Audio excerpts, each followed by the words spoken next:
అందుకే నిరుద్యోగులమంతా జూన్ 2వ తారీఖు తర్వాత, జూన్ 2 ఎందుకు డెడ్లైన్ అంటే జూన్ 2 ఆవిర్భావ దినోత్సవం. దాదాపు మీ అధికారంలోకి వచ్చి కూడా 18 నెలలుగా వస్తుంది. సంవత్సర కాలంలో 2 లక్షల ఉద్యోగాలు ఇస్తామన్నారు. ఇప్పటికి 2 సార్లు ఇయర్ క్యాలెండర్ పోస్ట్పోన్ అయ్యింది. ముందుగాల ప్రకటన చేశారు అసెంబ్లీలో సమావేశాల సందర్భంగా, తూతూ మంత్రంగా డిస్కషన్ లేకుండా ఏదో ఇచ్చామంటే ఇచ్చాము. దాంట్లో ఎక్కడ కూడా ఉద్యోగాల సంఖ్య లేదు, తేదీలు మాత్రం ఇచ్చారు. ఆ తేదీల ప్రకారం మన నోటిఫికేషన్లు ఇచ్చారంటే ఇప్పటి వరకు అతీగతి లేదు.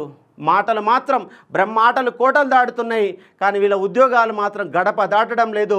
ఒక్క ఉద్యోగం ఇచ్చిన పాపాన పోవడం లేదు.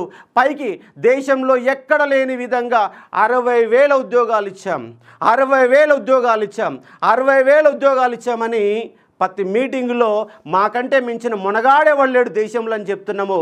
కానీ నువ్వు ఇచ్చిన నోటిఫికేషన్లు కాదవి.